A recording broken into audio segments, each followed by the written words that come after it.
Fala, meus amigos do canal FM. Trouxe para você hoje trocas de calor e equilíbrio térmico, continuação aí de calorimetria.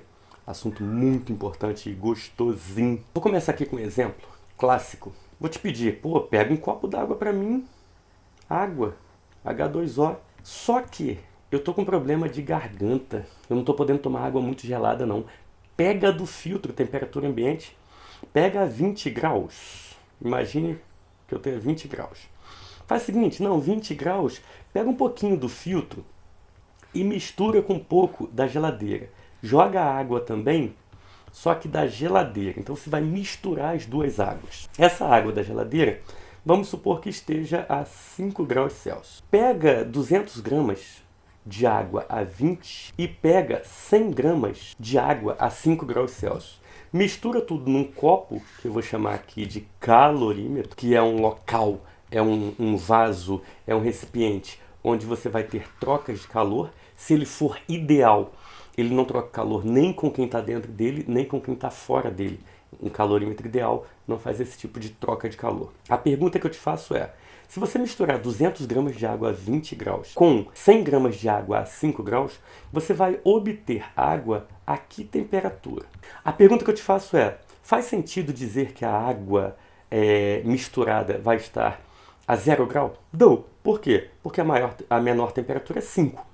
Faz sentido encontrar água a 30 graus? Não. Por quê? Porque a maior temperatura é 20. Então você vai obter uma temperatura entre 5 e 20. Que temperatura é essa? Eu vou chamar essa água aqui de água 1 e essa água de água 2, só para você entender. Em princípio, se eu estiver apenas com as duas águas, uma quente, digamos assim, e uma fria, todo o calor que a água quente der, a água fria vai receber. Então, o calor trocado pela água 2, Q2, é igualzinho ao calor trocado pela água 1, Q1.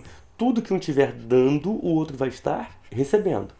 A questão é que a água 1 está cedendo calor para a água 2. Se ela está cedendo calor, o calor dela é negativo, o saldo dela é negativo, a temperatura está diminuindo. Então a correção que eu faço na equação é que Q2 é igual a Q1 em valor absoluto, mas Q2 é igual a menos Q1. Se eu passar Q1 para o outro lado, eu passo com um sinal positivo, e aí eu fico com a soma Q1 mais Q2 é igual a 0. E aí eu chego na estrutura inicial de resolução de todas as questões envolvendo trocas de calor. Ou seja, a soma de todos os calores é igual a 0. Se eu misturar 15 águas, eu vou ter 15 calores trocados.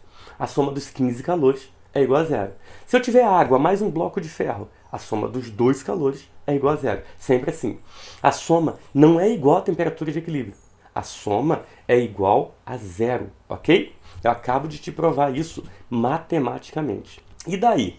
E daí que se você desenrolar a equação Q1 mais Q2 é igual a 0, você pode abrir a fórmula Q igual a Manu, cachorrão, MC delta θ. Por que não Q igual a M vezes L?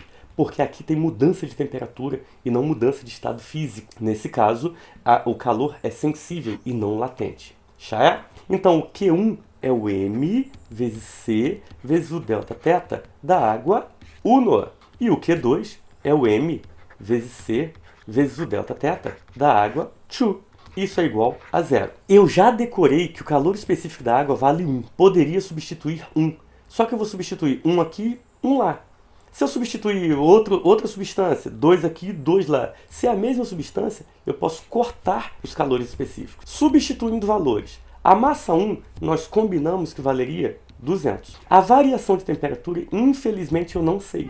Por quê? Porque eu não sei qual vai ser a temperatura final de equilíbrio do sistema. Então eu vou falar que a temperatura final é simplesmente X, é simplesmente X. Lembre-se de que variação de temperatura é a final menos a inicial. A final valendo X e a inicial valendo 20C, que foi o nosso exemplo. Do outro lado, a água 2 tem uma massa que é de 100. A variação de temperatura vai ser também a final menos a inicial. A final eu não sei, é X. Também, claro, é equilíbrio térmico. Os dois têm que estar à mesma temperatura. Então é a final X, que eu não conheço, menos a inicial, que nós inventamos, 5. Tudo isso igual a 0. Qualquer um faria uma distributiva aqui.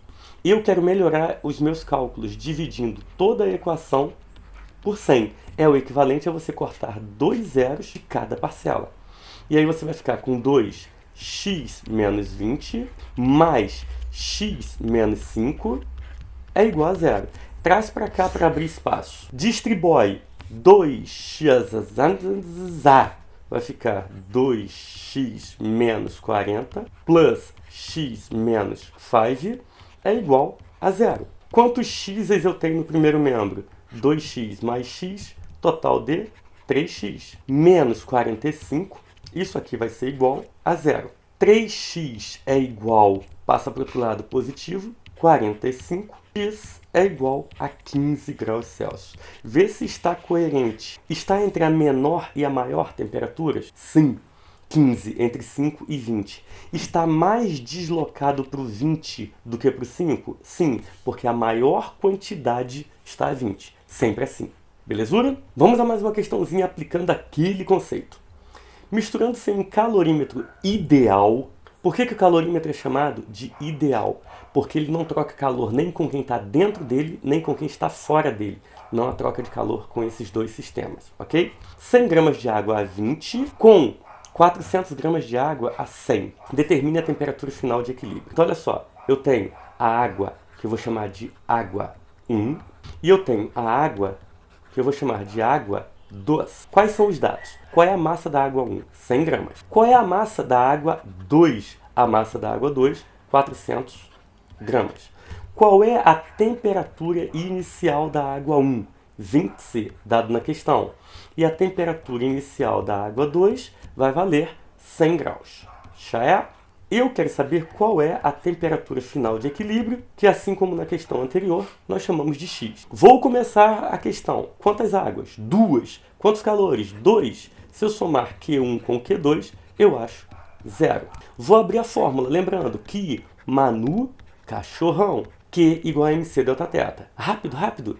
M vezes C vezes delta θ da água 1, mais M vezes C vezes delta θ da água 2 é igual a zero. Lembrando, nunca do verbo jamais iguale as duas quantidades de calor, a menos que a questão te obrigue.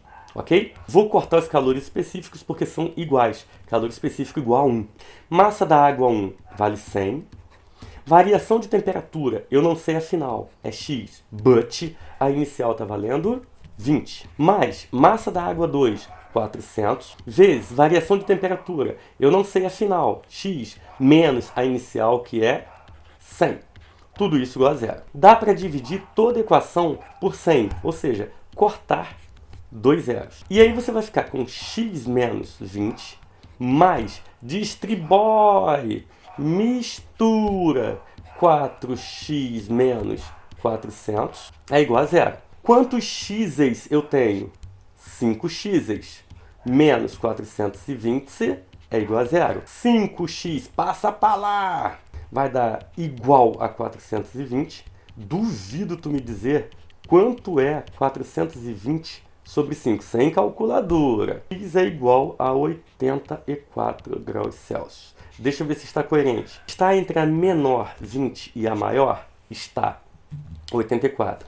Está mais próximo da maior massa? Está. Então, meu amigo, isso aqui está bastante coerente. Belezura? Existe uma maneira mais rápida de resolver questões para substâncias com o mesmo calor específico. Como é que é, Emanuel? Repete. Olha só. Quando você mistura substâncias de mesmo calor específico, normalmente substâncias iguais, água com água, água com água, água com água, é porque aparece normalmente água com água mesmo. Você tem como calcular fazendo uma tal de média ponderada. E me ensina a média ponderada? Eu não. Deixa aí um pedido lá no canal ao Fábio Costa, que ele vai te falar tudo sobre médias, aritmética ponderada, vai falar tudo, vai te dar uma aula só disso. Tem uma lenda que diz que a temperatura final de equilíbrio é a média ponderada. É M1 θ1 mais M2 vezes θ2, mais, se você tiver mais substâncias, M3 θ3, Mn θn, tudo isso sobre a soma das massas. M1 mais M2 mais M3 mais mais mn. Tio, eu não entendi, repete. Eu não. Ou você volta o vídeo, ou você segue a próxima questão. Olha lá. A próxima questão está dizendo exatamente isso. Caiu no exame de qualificação da UERJ. Fala que, para explicar os princípios das trocas de calor, um professor realiza uma experiência misturando em um recipiente térmico 300 gramas de água a 80 graus Celsius com 200 gramas de água a 10 graus Celsius. Desprezadas as perdas de calor, ou seja, calorímetro ideal para o recipiente e para o meio externo, a temperatura de equilíbrio térmico da mistura em graus Celsius é igual a... Uma pessoa normal faria Q1 mais Q2 igual a zero. Só que você é do canal FM, você está ligadaço, você usa a média ponderada. Como você tem duas águas, água 1 com massa 300 e temperatura inicial θi igual a 80, e a água 2 com massa 2 igual a 200 e temperatura inicial, deixe-me ver, igual a sua nota 10, a temperatura final é a média ponderada M1 θ1 plus M2 θ2 sobre a soma das massas M1 mais M2. A temperatura final vai ser massa 1, 300, temperatura 1, 80, massa 2, 200, temperatura 2, 10. Tudo isso sobre a soma das massas 300 mais 200. Vamos fazer a continha. A temperatura final vai ser 3 vezes... Daria para simplificar, tá? Mas eu não vou. 3 vezes 8, 24, com 3 zeros. 1, 2, 3. Mais 2 vezes 1, 2, com 3 zeros. Sobre 300 mais 200, 500. Vamos fazer continha, vamos embora. Temperatura final vai ser 24.000 mais 2.000, 26.000. Sobre 500, vai rolar um toma-toma, hein? Toma, toma, toma, toma. 260 por 5. 260 por 5 vai dar 52 graus Celsius. Cara, de boa, te aconselho a decorar essa equação não. Decorar média ponderada não. Isso aqui vale em todas as situações. Q1 mais Q2 igual a zero vale sempre. Então use essa porcaria. Poxa, não inventa ideia, tá? Marca logo a questão. Ficamos por aqui. Se inscreve no canal. Dá um joinha que é importante pra gente. Ativa o sininho para você ter novas notificações. Ok? Até a próxima videoaula. Beijo do gordo. Tchau!